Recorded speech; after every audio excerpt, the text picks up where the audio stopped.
Graça e paz, irmãos. Uma boa noite a todos.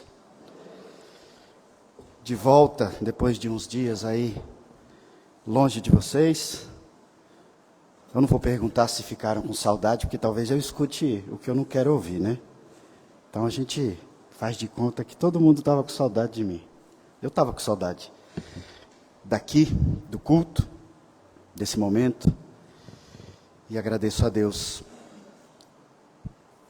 por ter nos preservado, nos abençoado e podermos agora continuar a nossa caminhada aqui de cultos, de sequência de exposições e também tudo aquilo que nós temos planejado como liderança dessa igreja para o ano de 2024. Como não poderia ser diferente, nós vamos continuar de onde paramos. Hoje, capítulo 46 de Gênesis, nós vamos continuar a observar a revelação do nosso Deus a partir da narrativa dos filhos de Israel nas Escrituras.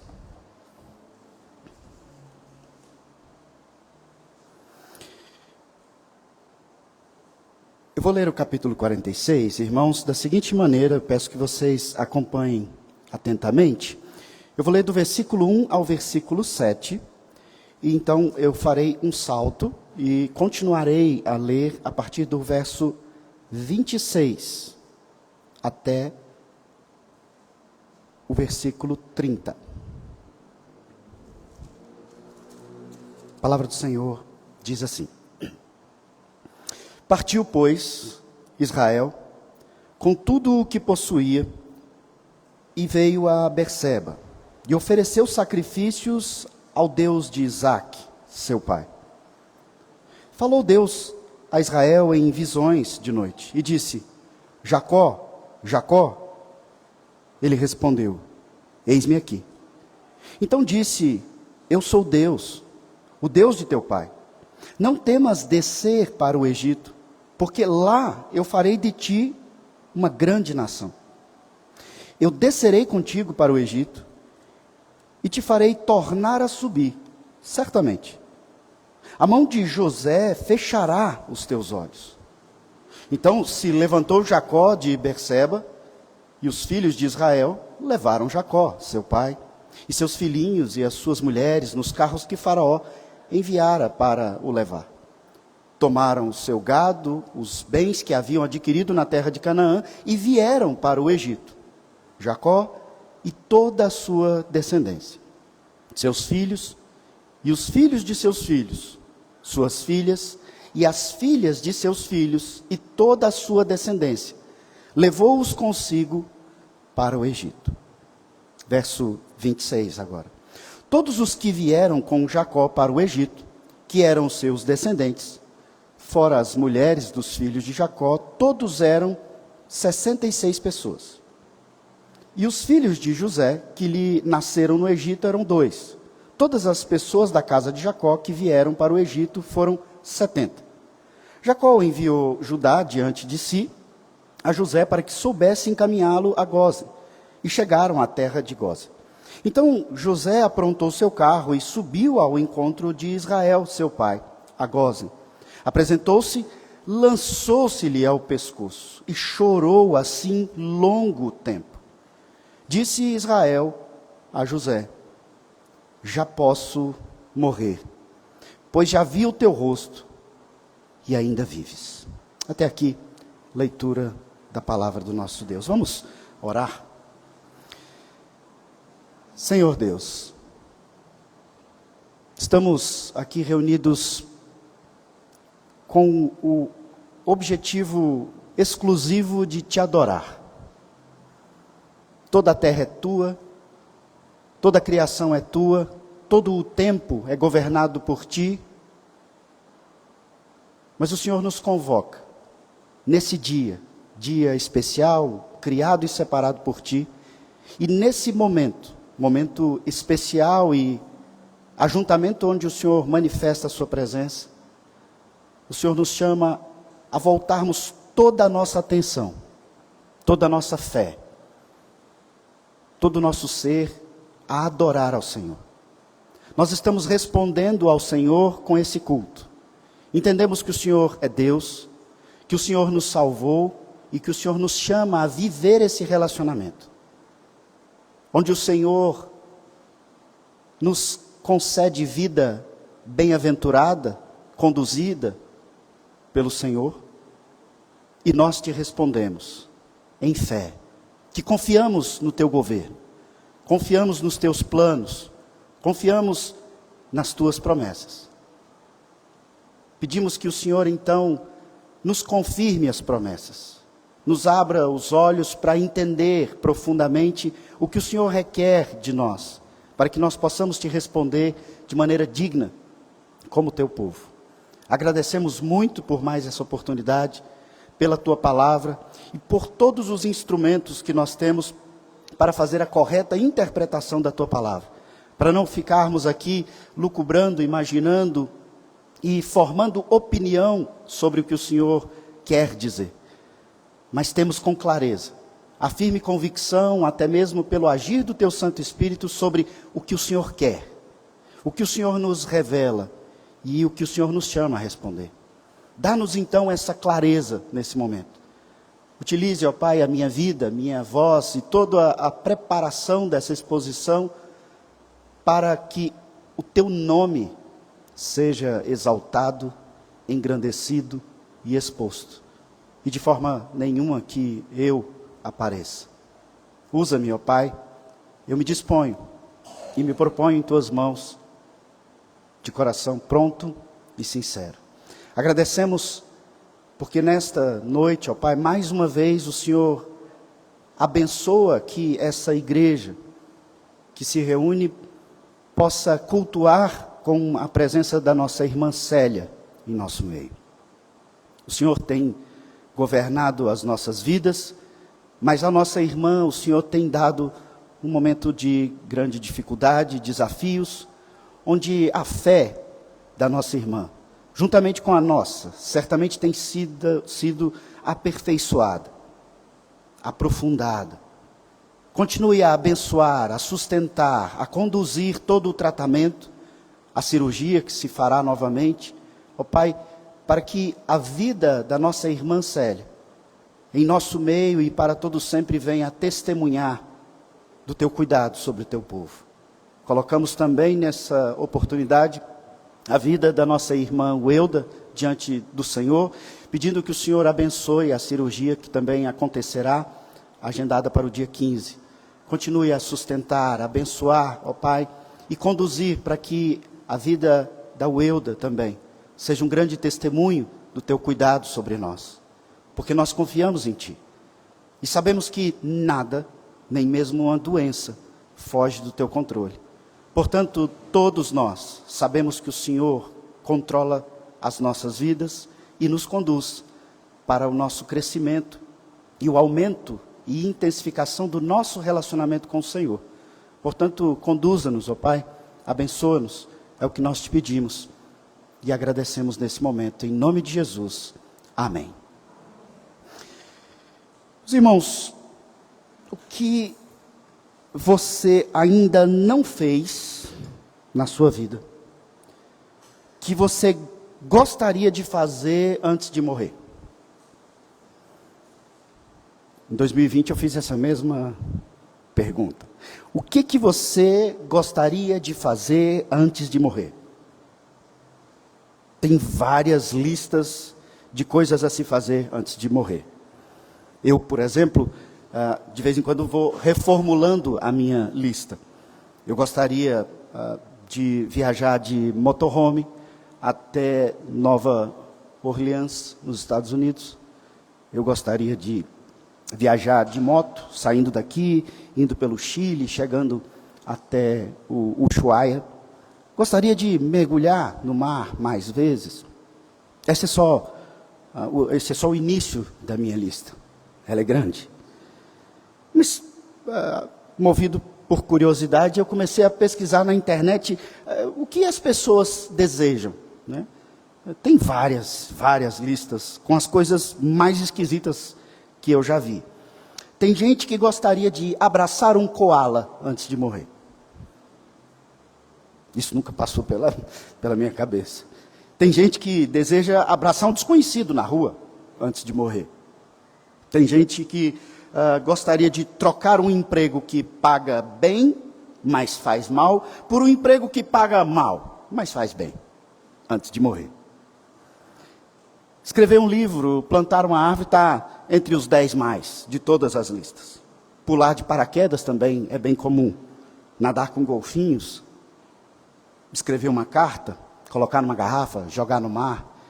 A lista não tem fim. E você? O que você gostaria de fazer antes de morrer? Se você não fez a lista, eu te convido, acho que você deveria começar a elaborar essa lista. Isso nos ajuda a perceber mais a importância daquilo que é importante, enquanto temos vida. E isso nos leva a pensar sobre aquilo que Salomão disse, que é melhor ir na casa onde há luto, do que na casa onde há festa. Porque onde há luto, nos faz pensar sobre o fim da vida. E como então você tem vivido a vida, antes que o fim, nesse tempo, chegue? Então, faça a lista. Comece a planejar, a sonhar, colocar diante de Deus. O texto de hoje nos mostra que Jacó tinha algo no primeiro ponto da sua lista antes de morrer. Jacó queria ver o seu filho José antes de morrer. Nós temos visto essa história desde o capítulo 37. E vimos então esse pai sofrido lamentar a notícia do desaparecimento e morte do seu filho. No capítulo 37, ele disse que com grande tristeza ele viveria, até que então, debaixo de muito sofrimento, choro, ele desceria à sepultura a encontrar o seu filho José. Nos últimos capítulos, chegou a notícia para Jacó: o seu filho vive. Então agora a lista de coisas a se fazer antes de morrer de Jacó mudou. Aquele que queria curtir o luto, sofrer em amargura, pela grande perda que ele não aceitava, diz: eu quero ver meu filho. O texto deixa isso muito claro para nós, quando lá no verso 30, o último verso que eu li aqui do capítulo 46, o texto diz: disse Israel a José: já posso morrer, pois já vi o teu rosto e ainda vives. Esse era o top 1 da lista de Jacó: ver meu filho vivo antes de morrer. Esse capítulo 46, irmãos, ele é uma grande virada nessa história, na vida dos filhos de Israel, na vida de Jacó. Aqui nesse texto, nós temos aí no versículo 2 algo que nós não vimos nessa história anteriormente. Jacó finalmente se volta para Deus para cultuar.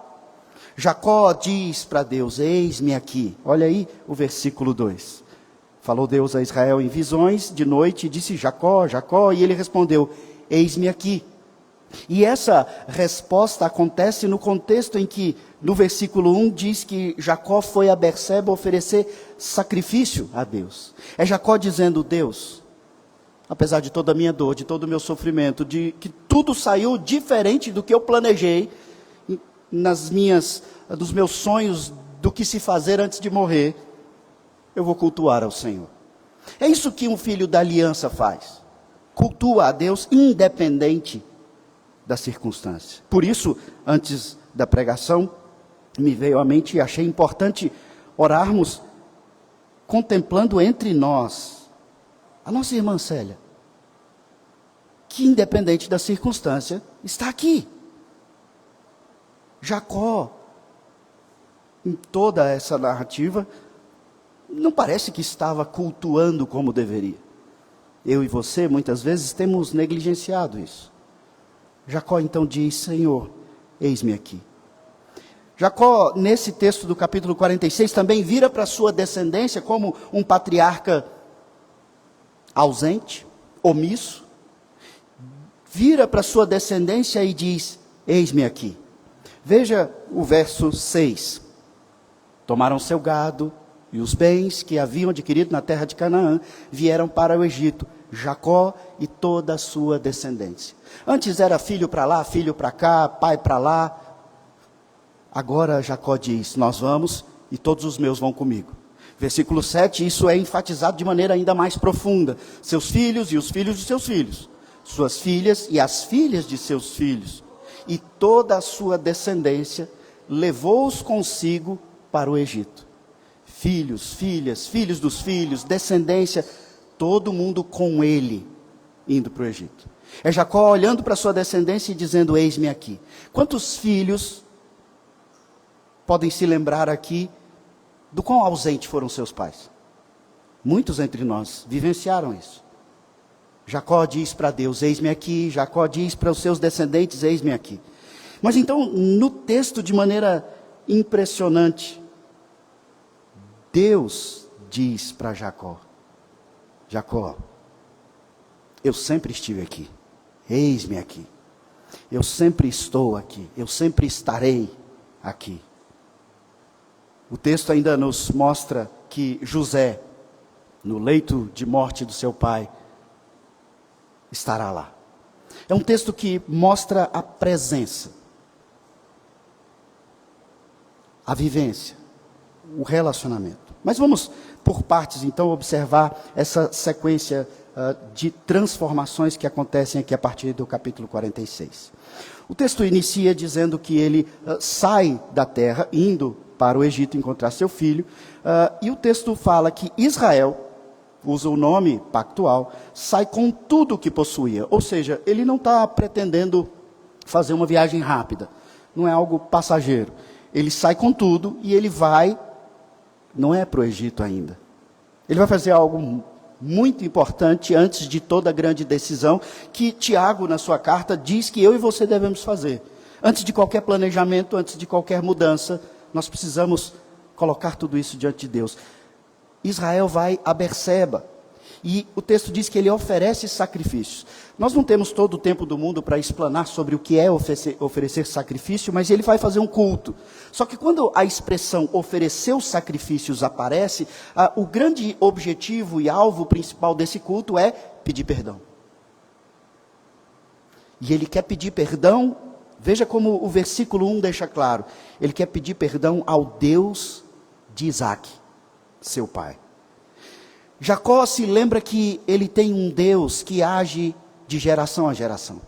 Jacó se lembrou que ele tem um Deus que fez uma promessa para o seu avô Abraão, que foi confirmada com o seu pai Isaac, que foi reafirmada com ele mesmo no capítulo 32, quando no Vale do Jaboque, ele luta com Deus e tem sua vida transformada.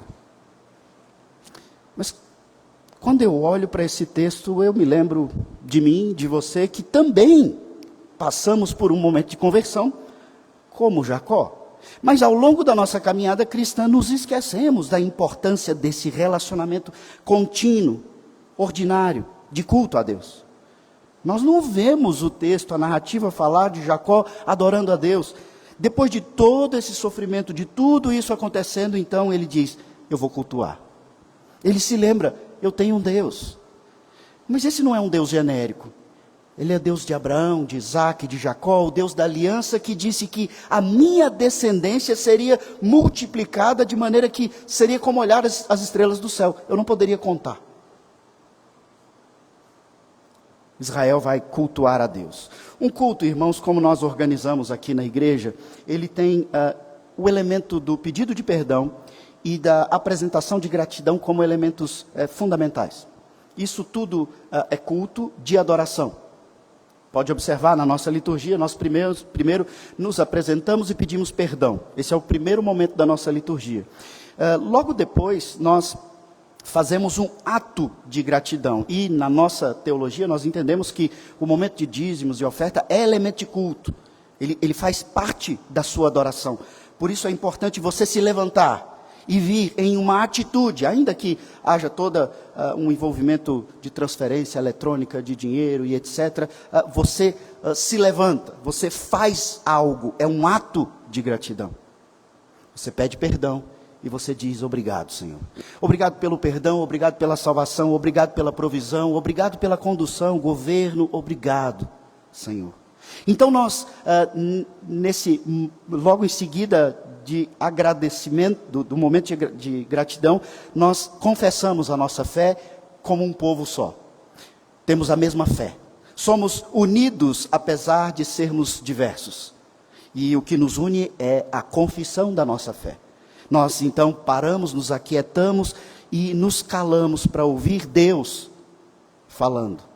É o povo dizendo: Senhor, eis-me aqui. Esse povo então se assenta e Deus diz: eis-me aqui. Esse povo que se levanta e diz: Senhor, eis-me aqui, eu sou como Jacó, pecador, mas eu sou também como Israel, redimido, perdoado, e eu agradeço pela salvação, pela provisão, pelo cuidado. E Deus então nos diz: eis-me aqui. E assim nós vamos num culto dialogal, nos apresentando, ouvindo e respondendo ao Senhor. É assim em toda a Escritura, o aspecto dialogal do culto. Deus fala, o seu povo responde, o povo afirma, Deus confirma, exorta, consola, conforta. Esse é o culto. Tudo isso é adoração. Adoração não é só a música. Adoração é todo o contexto, porque quando você para todas as coisas e diz: eu tenho um Deus, Ele é Criador, Ele é o meu Salvador, você já está o adorando. Todo culto é adoração. Ouvir o sermão, orar, dizimar, cantar, nada é mais adoração do que o outro. Tudo faz parte de um grande culto de adoração. Nós vemos que ele se apresenta para cultuar a Deus, e é o Deus de Isaac, o seu pai, e o texto já está nos levando para a importância de percebermos o pacto aqui. Essa relação que Deus tem com o seu povo, que ela não termina de qualquer jeito. Deus tem um compromisso, um pacto, uma aliança com o seu povo. Então Deus não se esqueceu de Jacó, enquanto todas aquelas coisas complicadas aconteceram. Deus então no versículo 2, fala com Israel em visões. Mas eu queria chamar a sua atenção para algo que acontece em todo esse capítulo 46. Versículo 1, usa-se o nome Israel. Versículo 2 começa usando o nome Israel. Mas quando Deus chama, diz: Jacó, Jacó. E ele responde: eis-me aqui. Então Deus disse: eu sou Deus, o Deus do teu pai. Não temas descer para o Egito, porque lá eu farei de ti uma grande nação. Vamos por partes. Quando o texto nos mostra que Israel, ele continua naquela sequência desde o capítulo 44, mostrando a transformação na vida de Jacó. E eu quero que nós pensemos sobre nós mesmos aqui. Porque nós somos como Jacó.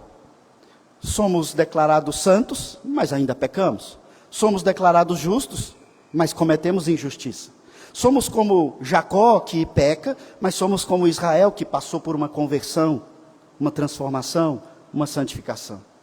E isso o texto vai nos mostrando, porque esse Jacó, que lá no capítulo 32 passa pela conversão, ainda é um Jacó negligente, omisso, maldoso, que ama um filho mais do que o outro, que não tem sabedoria nas horas mais necessárias.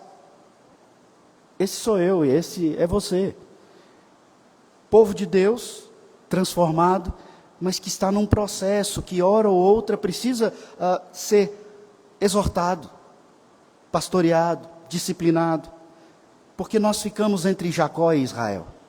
Nosso lado pecaminoso, carnal, e nosso lado redimido, que se volta para Deus em gratidão. O texto está nos mostrando isso em todo o capítulo. Aqui Deus fala com ele e me remete a quando Jesus fala com Saulo. Porque ele diz Jacó, Jacó, chamando-o pelo nome do pecador, do homem. Assim como lá com o apóstolo Paulo ele diz Saulo, Saulo, chamando-o pelo nome daquele que perseguia os cristãos.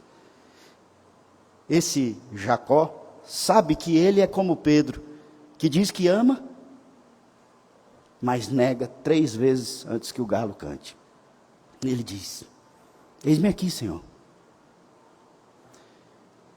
Sabe por que que Davi, o rei Davi, tinha tanto pecado? E as escrituras dizem que, nos diz que ele é o homem segundo o coração de Deus. Porque ele não tenta fingir que ele não é pecador. Que ele não deseja a mulher do outro. Que ele não deseja matar. Davi é aquele que diz: Senhor, como Pedro diz para Jesus, o Senhor sabe,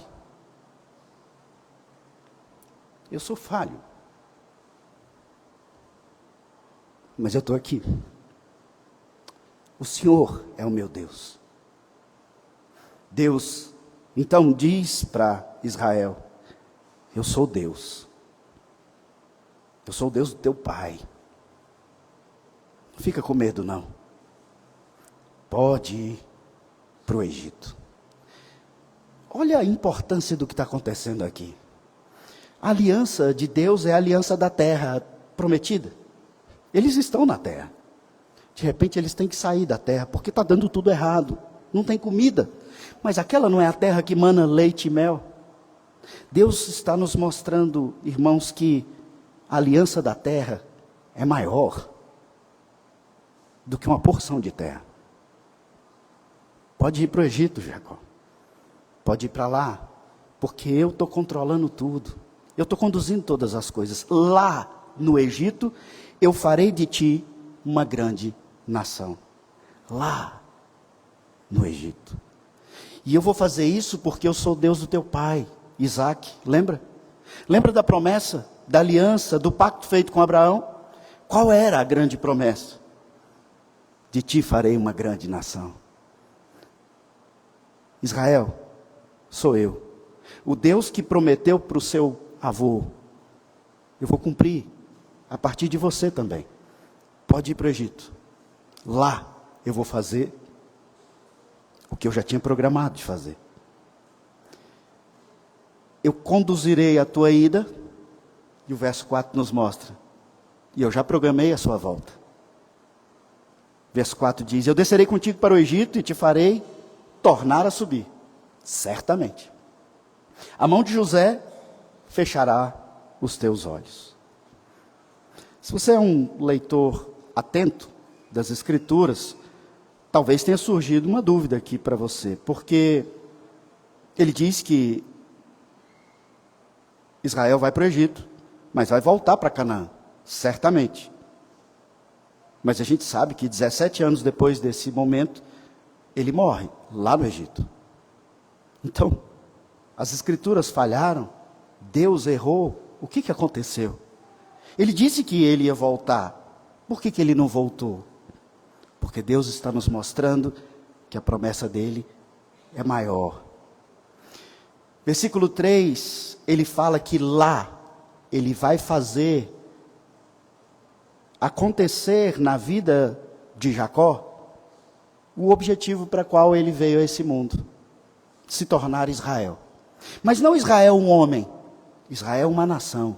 E é lá no Egito que Israel deixa de ser um homem e passa a ser um povo, uma multidão.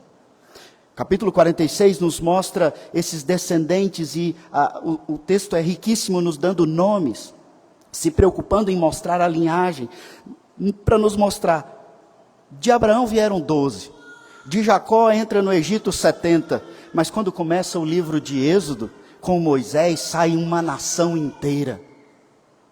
Deus fez Israel voltar para Canaã, mas não o Israel homem, o Israel nação.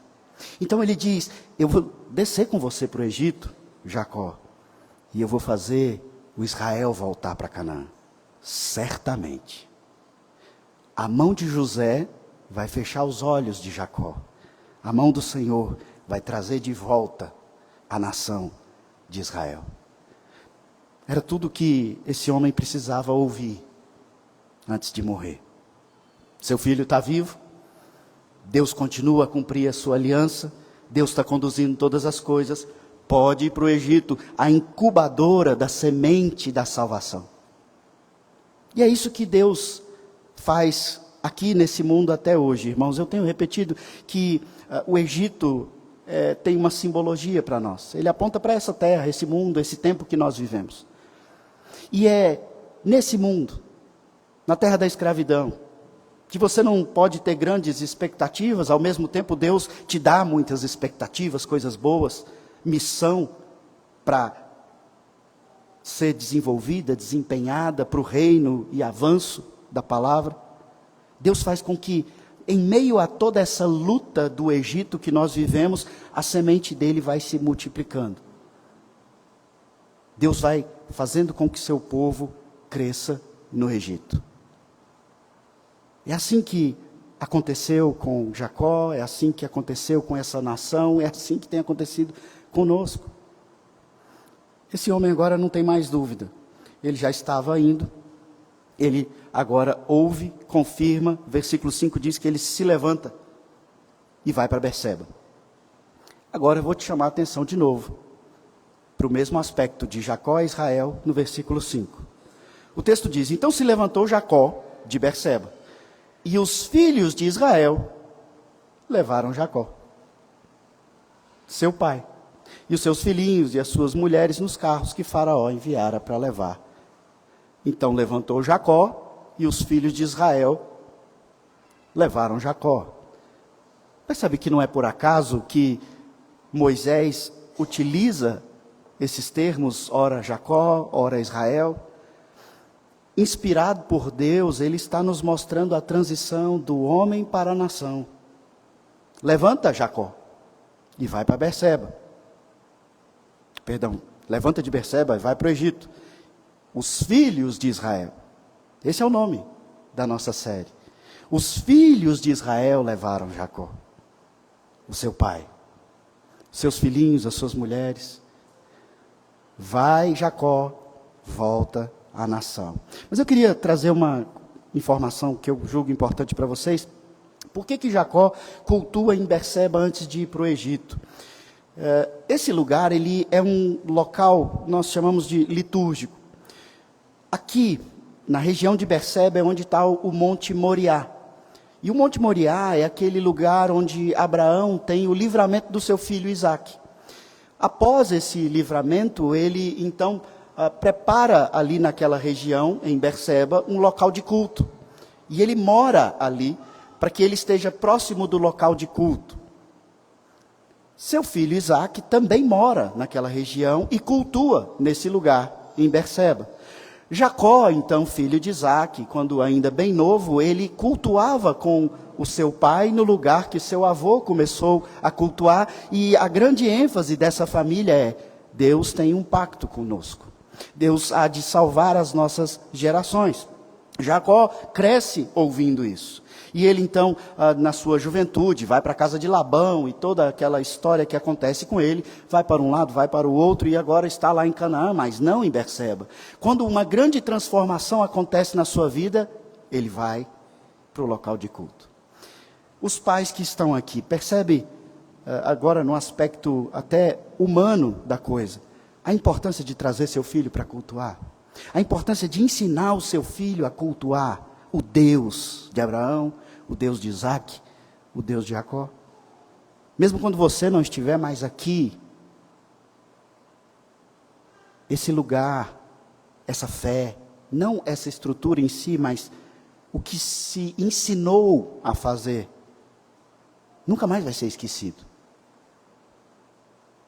Nunca conheci alguém maduro que seja, jovem, que tenha sido criado na igreja e não se lembre, ainda que desviado muitas vezes, afastado, rebelde. Eu nunca conheci alguém que se lembre com raiva, ou que nos momentos mais difíceis não tenha se lembrado. Várias pessoas, e digo várias mesmo, Patrícia já testemunhou, amigos meus, colegas que estiveram comigo na juventude da igreja. Hoje, um deles, que é muito marcante essa ênfase, ele é milionário aqui em Brasília, mas ele não é crente. quando a gente se encontra, ele chora. Ele tem todo o dinheiro que eu não tenho. Mas quando ele me vê, e ele se lembra que eu sou pastor, ele diz: eu precisava tomar vergonha na minha cara. Pais,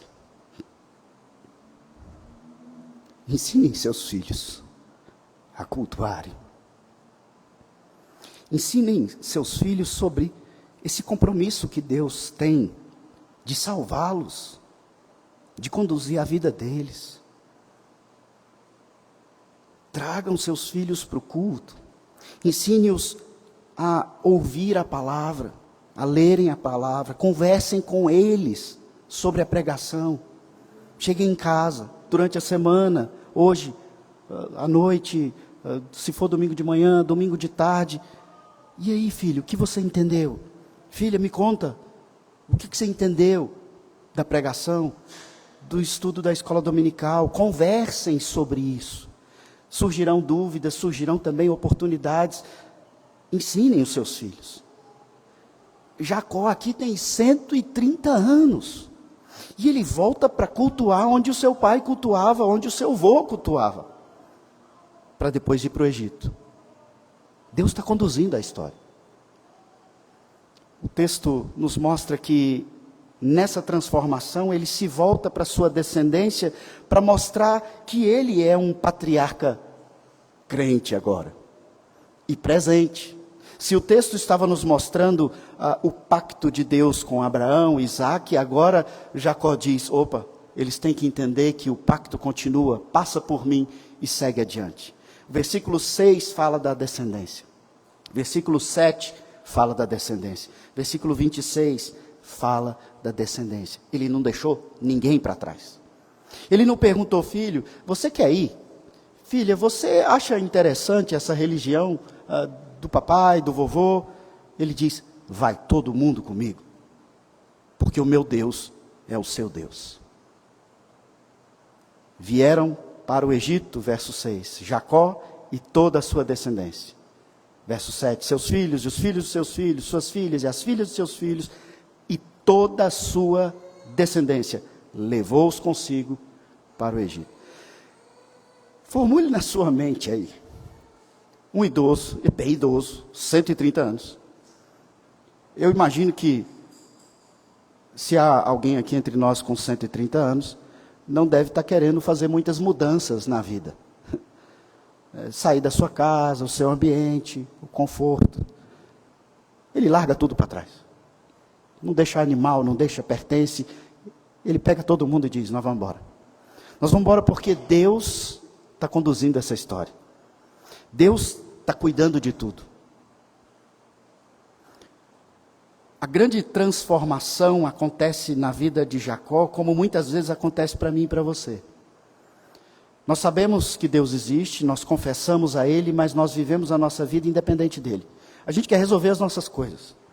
Então, tudo vai se embolando e piorando, como eu disse há alguns sermões anteriores. Então a gente chega no fundo do poço e a gente se lembra que Deus existe, a gente se lembra que Ele é misericordioso, a gente se lembra que Ele tem um compromisso de perdoar várias gerações. Então nós fazemos um culto de sacrifício. Nos propomos a fazer jejum, série de compromissos. Muitas vezes isso acontece conosco, quando Deus nos chama para cultuá-lo regularmente, corporativamente, com toda a família. É assim que acontece no texto. Eu quero enfatizar aqui algo importante. Quando esses descendentes, por isso eu não li esse trecho, esses descendentes todos são citados aqui do versículo 8 até o versículo 25. Há aqui a valorização dos nomes, da genealogia, para que se identifique quem é da linhagem. Saltei aqui pela quantidade de nomes que podia fazer com que nós nos perdêssemos. Então, todo esse povo vai, o texto nos informa e adiante nos trará mais embasamento sobre isso, nos informa que chegam no Egito 70 pessoas. Isso é muito importante. Exatamente pela multiplicação desse povo. Deus tem um compromisso com o seu povo de efetuar a multiplicação que ele exige de nós. E como vocês já devem ter acostumado, eu sempre vou lá para Gênesis, né?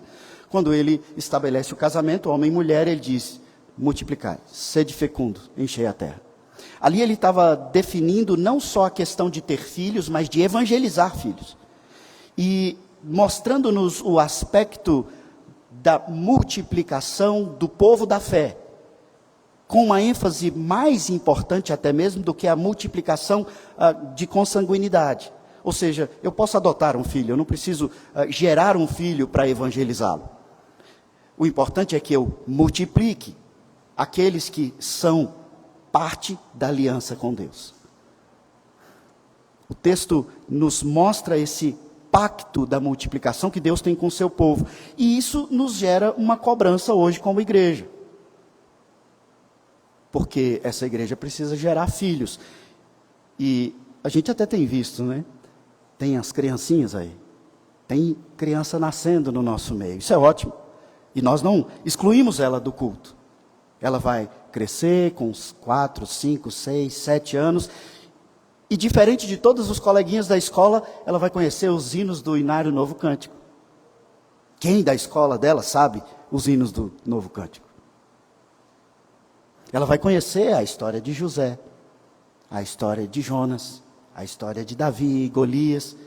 Mas diferente de outras crianças que conhecem a historinha, eles vão conhecer que a história de Jonas fala de Cristo, que a história de Davi fala da salvação, que a história de José fala do pacto, da redenção, da aliança.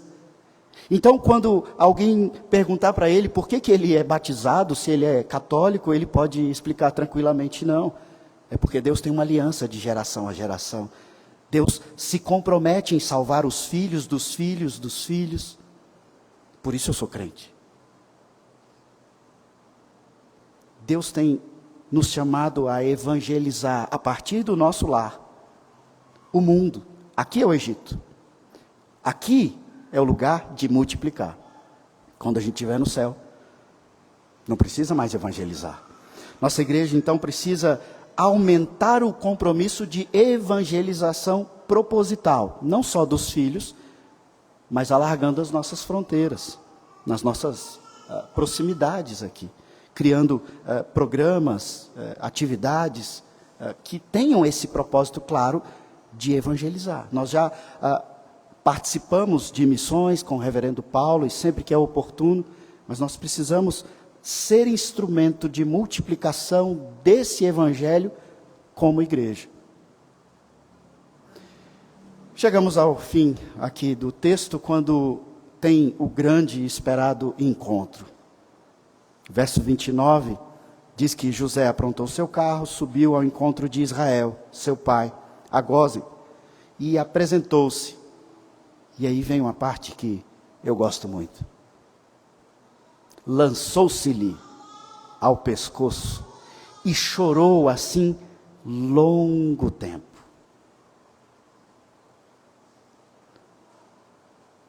Alguns dos pais aqui já se reconciliaram com filhos que ficaram brigados há muito tempo, ou vice-versa, filhos. Quando eu tive consciência da minha conversão, esse processo de transformação que veio chamado pastoral, uma das coisas mais importantes que veio à minha mente à época foi encontrar com meu pai. Ele não deve ter entendido nada, mas eu abracei, eu chorei, e eu pedi muito perdão. E ele: perdão de quê? O que está acontecendo?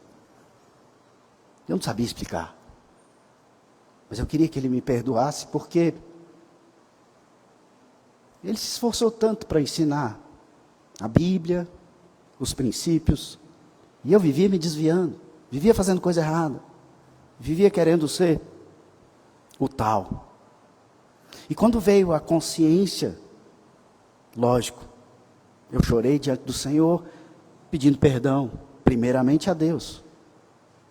Eu ofendi a Deus, sua palavra, mas eu ofendi a linhagem, a descendência, a ascendência. E eu abracei, chorei. Agora imagina Jacó e José. Ele achou que estava morto.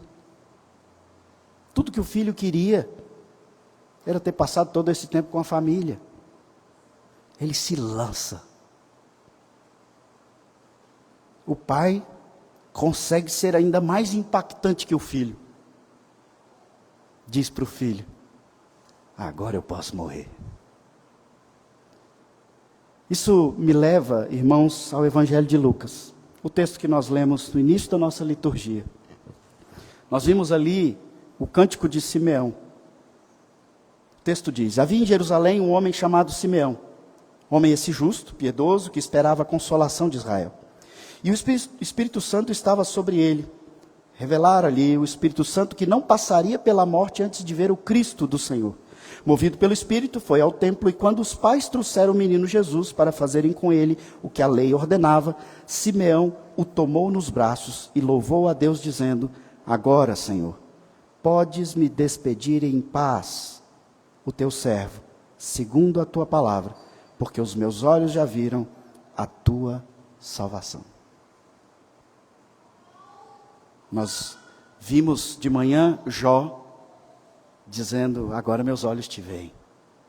Vemos Simeão dizendo: agora eu posso morrer. E vendo Jacó: agora eu posso morrer. Lembra da lista de coisas a se fazer antes de morrer? Eu continuo achando muito importante esse tipo de lista. Acho muito legal. Não tem nada de errado nisso. Mas diante de um texto como esse, não resta dúvida. A coisa mais importante que tem que acontecer na sua vida antes de você morrer é você contemplar a Cristo com seus olhos. Não esses olhos temporais, mas com os olhos da fé. E contemplar a Cristo não diz respeito só ao dia da sua conversão, quando você entendeu e converteu. Contemplar a Cristo diz respeito a relacionamento com Ele. Vivência, convivência. Essa mesa aqui é o maior retrato disso. Só participa dessa mesa quem já viu a Cristo. Se você participa dessa mesa porque a sua família ia ficar feliz, você não conheceu a Cristo. Se você realmente não sente falta do culto, de um relacionamento, da leitura bíblica, ou você não conheceu, ou esse relacionamento não está acontecendo, apesar de você ter conhecido. O fato é, antes de você morrer, você pode fazer muita coisa, mas nada é mais importante do que com seus olhos da fé você contemplar a Cristo. Porque quem não vê a Cristo, não entra na terra prometida. E ver a Cristo, eu vou repetir, é um relacionamento. Essas listas de coisas a se fazer antes de morrer, elas me intrigam também, porque todos nós, crentes e descrentes, nós falamos com todas as palavras que pessoas são mais importantes do que coisas. Mas na prática, nós queremos fazer um monte de coisas. Por que não tem mais relacionamento, mais pessoas nas nossas listas?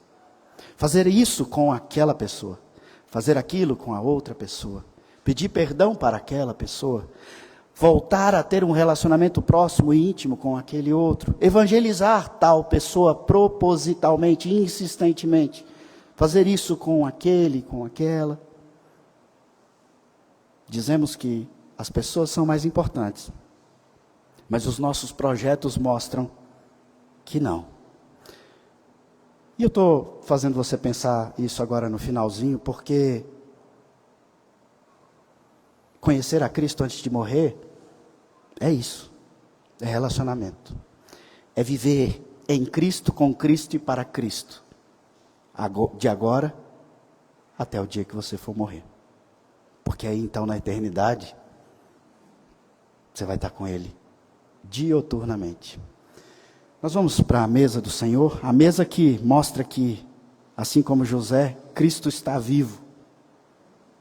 A mesa onde Ele nos convida a celebrar a importância da morte, que não permaneceu debaixo da morte, mas que ressurgiu.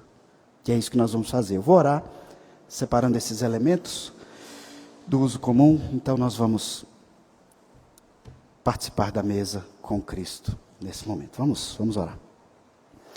Senhor Deus, Pai, obrigado por nos mostrar o Teu compromisso, a Tua aliança, ó Pai, conosco, por meio de uma narrativa tão rica, que mostra como o Senhor agiu ao longo da história, e como o Senhor age com os filhos de Israel. Nós nos identificamos como Israel do Senhor. Nós entendemos que, num certo sentido, metaforicamente, nós estamos no Egito. E que precisamos, no Egito, permanecer em fé. Porque no Egito o Senhor supre todas as nossas necessidades. No Egito o Senhor nos faz multiplicar. Aqui nessa terra, ó Pai, o Senhor nos conduz, nos governa. Mesmo que esse mundo jaz no maligno, estejamos em contexto de corrupção absurda, nós somos Teus. E esse texto nos confirma de maneira ainda mais profunda isso hoje. Nós queremos agora, ó Pai, te pedir, ao aproximarmos-nos da santa mesa do Senhor, que o Senhor mesmo consagre esses elementos. Para nós, naturalmente falando, eles são o que são, pão e vinho. Mas nós cremos, ó Pai, no Deus de Abraão, de Isaac, de Jacó, o Deus em Cristo, que é um conosco. Que esses elementos, eles simbolizam a realidade espiritual que o Senhor realiza hoje em nossas vidas. E sim, se nós já ceiamos em espírito e em verdade, já podemos morrer. Porque o Senhor nos salvou, o Senhor nos conduziu e o Senhor nos alimentou. Alimenta-nos nessa noite, ó Pai. E se há entre nós crentes que estão distantes, negligentes, chama-os a Ti, ó Pai, por meio do simbolismo dessa mesa, do significado, do memorial, aplica na mente, no coração, e efetua a transformação, ó Pai, a exemplo do que o Senhor realizou na vida de Jacó, de Judá, de José, de tantos homens. Transforma-nos, Senhor, para que não saiamos daqui como quem cumpriu mais um ato religioso, mecânico. Nós queremos Te adorar em espírito e em verdade, mas nós precisamos do Teu agir em nós, porque o nosso coração ainda é coração de Jacó, coração de enganador, de pecador. Pedimos perdão antes de nos aproximarmos da mesa, coletivamente, e pedimos que o Senhor use esses elementos para a nossa santificação e fortalecimento e fé no Senhor. Nós oramos assim em nome de Jesus. Amém.